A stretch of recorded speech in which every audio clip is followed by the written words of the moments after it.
Hello my dear friends, कैसे हैं आप सभी। उम्मीद करते हैं आप सभी अच्छे होंगे। गाइज, इससे पहले का टॉपिक हमारा मौलिक अधिकार कंप्लीट हो चुका था। उसको मैंने 3 खंड में देने का प्रयास किया था। मुझे यकीन है कि मैं उसमें अच्छे से समझाने के प्रयास किया हूं और आप लोगों को समझ में आई होगी। आज की जो क्लास है वो हमारा है राज्य के नीति निर्देशक तत्व।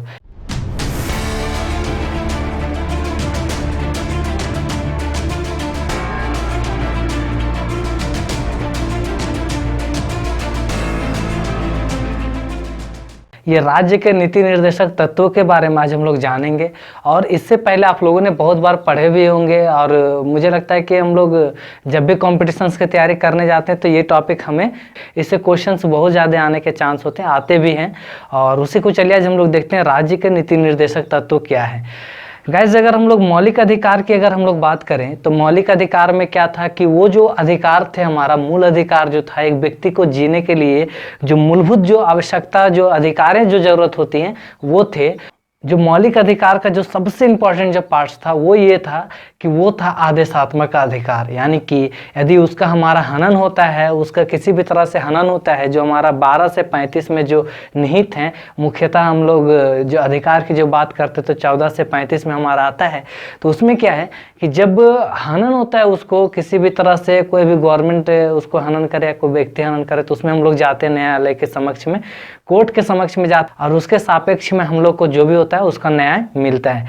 लेकिन इसमें क्या है, राज्य के नीति निर्देशक तत्व ये हमारा निर्देशात्मक अधिकार है। यानी कि इसको जो है ये निर्देश दिया गया है कि आप ये चीज़ें गवर्नमेंट को करना है। राज्य को नीति निर्देशक तत्व में ये निर्देश दिया गया कि वो करना है। जैसे कि आप आदेश और निर्देश में अंतर समझें। आदेश में क्या होता है, ऑर्डर में जब हम लोग किसी को ऑर्डर करना है तो वो चीज़ें उनको करना ही है, कंफर्म है कि उसको करना है।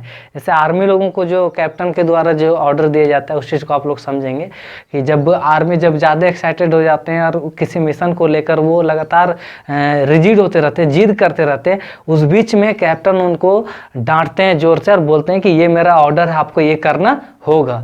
तो इस तरह से उस समय उनका ऑर्डर को मानना पड़ता है, मतलब कंफर्म है कि आपको उसका ऑर्डर को पालन करना ही पड़ेगा। लेकिन निर्देश में क्या होता है कि हम किसी को निर्देश दे सकते हैं कि देखिए ये काम सही नहीं है, आप उसको इस तरह से कीजिए तो ज़्यादा अच्छा होगा। अब वो करना या नहीं करना वो उनके ऊपर होता है। जो बारीकी वाला जो डिफरेंसेस है इसको आप लोग को ध्यान में रखना चाहिए। ये जो हमारा है निर्देशात्मक है, यानी कि निर्देश दिया गया है, गवर्नमेंट इसमें कर पाती है या नहीं कर पाती, आप किसी भी तरह से ऑब्जेक्शन नहीं डाल सकते हैं, आप न्यायालय के समक्ष में नहीं जा सकते हैं। लेकिन मौलिक अधिकार में अगर नहीं कर पाती है तो उसमें आप दावा ठोक सकते हैं या कंप्लेन कर सकते हैं, जो भी है आपको न्याय के लिए उसमें फाइट कर सकते हैं। ये सबसे कॉमन डिफरेंसेस जिसको आप लोग को ध्यान में रखना चाहिए। अब गाइस, इसको देखते हैं हम लोग। ये राज्य के नीति निर्देशक तो हमारे इंडियन कॉन्स्टिट्यूशंस में आया कहाँ से, तो इसका जो संदर्भ लिया गया ये पूरा का पूरा वहीं से नहीं उतारा गया। आप एकदम एक चीज कंफर्म रख लो, अभी बहुत सारा सोशल मीडिया में अफवाह फैलाया जा रहा है कि हमारा देश का संविधान ऐसे कॉपी पेस्ट है। उन जाहिलों को जरा बता देना सबको कि उस तरह का कुछ भी नहीं है। यहाँ पर ध्यान देना, ये नीति निर्देशक जो तत्व है हमारा, इसका संदर्भ लिया गया, लेकिन भारत के सापेक्ष में कौन कौन बातों को लागू करना चाहिए ये जब संविधान निर्माताओं के द्वारा जब संविधान सभा में चर्चा हो रही थी तो उसको बारीकी से रखा गया। ऐसा नहीं कि पूरा का पूरा आयरलैंड से ही पूरा छाप दिया गया, वैसा कुछ भी नहीं। ये संदर्भ लिया गया कि वैसा आयरलैंड के कॉन्स्टिट्यूशंस में इस तरह का प्रावधान है कि राज्य के नीति निर्देशक तत्व वहाँ से हैं। ये हेडलाइन और उसके अंतर्गत में कुछ अधिकार थे वहाँ से वो लिए गए, लेकिन भारत के सापेक्ष में जो जरूरत थे वो यहाँ से आप लोग को पढ़ने के बाद पता चलेगा कि क्या क्या अधिकार हमें दिए गए। गैस, यहाँ पर ध्यान देना, ये हमारा आयरलैंड के संविधान से लिया गया है, जो हमारा भारतीय संविधान में भाग 4 में निहित है। कहाँ निहित है? भाग 4 में।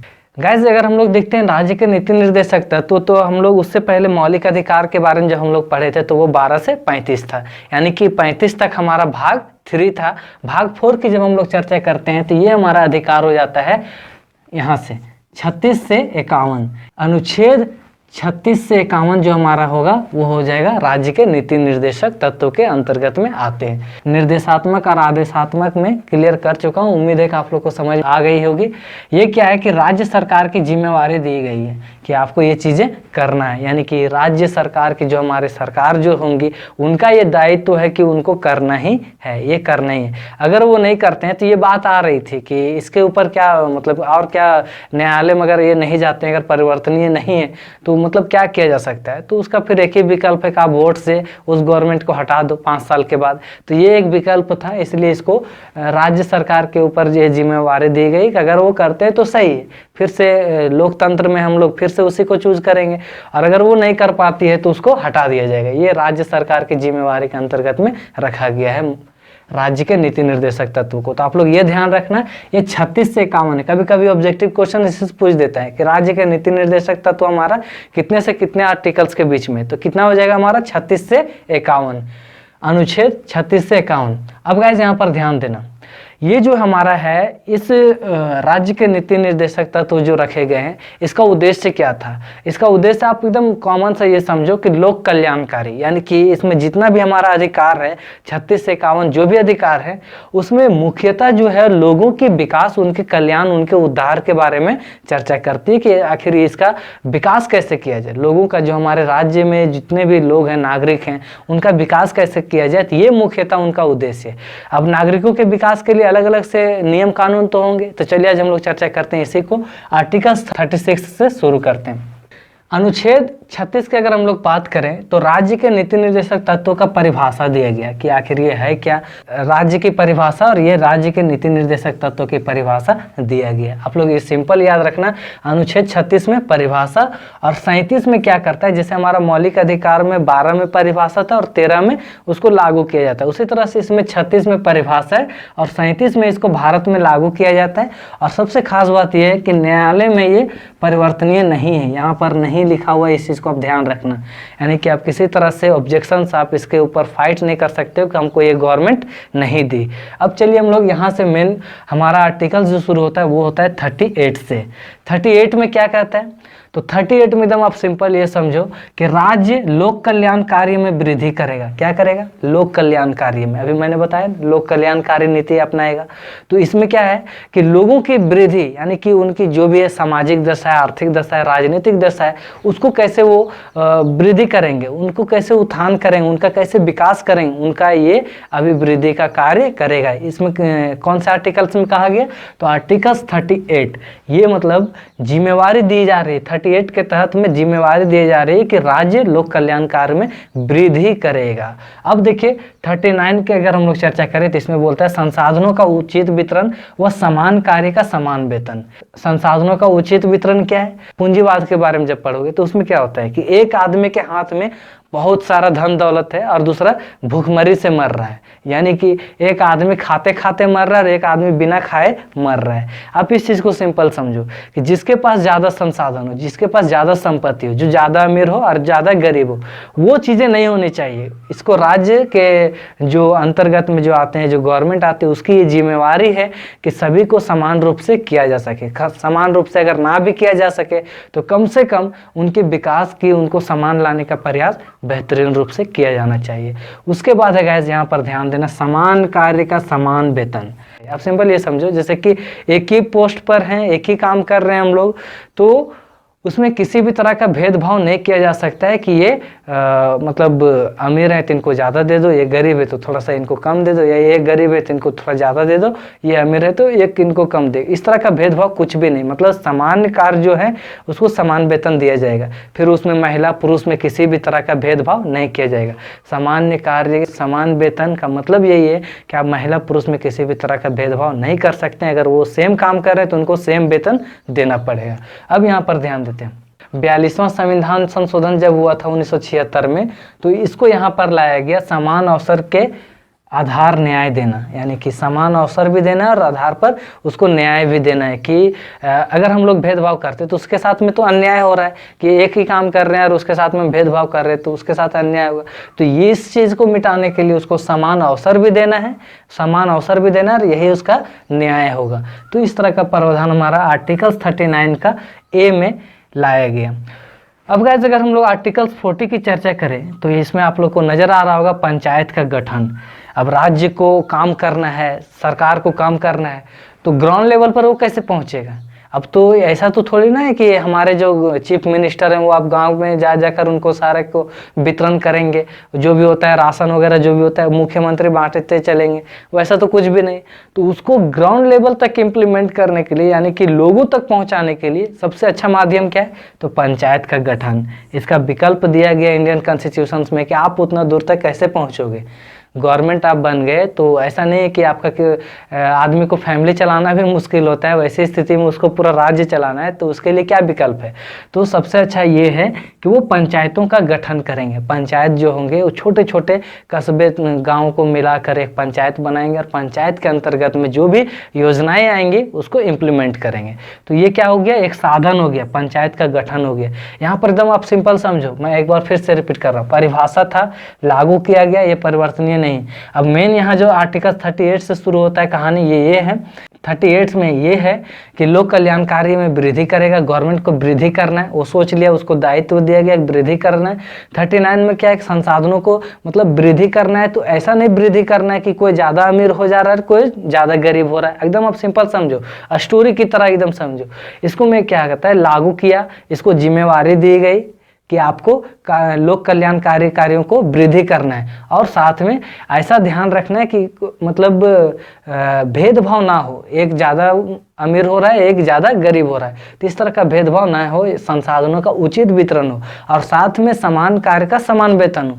एक तो आपको वितरण करना है बराबर से, और दूसरा ये है कि अगर कोई व्यक्ति समान कार्य कर रहा है तो उसको किसी भी तरह का महिला पुरुष में भेदभाव नहीं करना है, या जाति में या मतलब अमीर गरीब में किसी भी प्रकार का भेदभाव नहीं करना है। अगर सेम काम कर रहा है तो उसको सेम वेतन मिलेगा, ये प्रावधान दिया गया। 39 का काम में क्या है, तो अवसर भी दिया जा रहा है समान रूप से।